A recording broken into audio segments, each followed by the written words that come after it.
Good morning.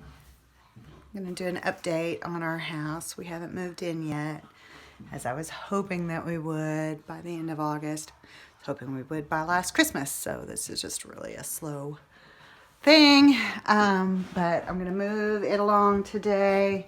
I go touch up these places here, the doors that have been hung. We have had some progress. We've got the back door. I think I showed you that before. But Jose came and did our tile work, and it looks really good. Behind the sink and behind the stove, I'm gonna do tile mosaic, which I've never done, like on a functional mosaic, so I'm nervous about that. So I'm gonna do some touch-ups now that he's finished. Touch-ups on some of the spots on the trim and work on maybe getting the rest of my knobs on there. So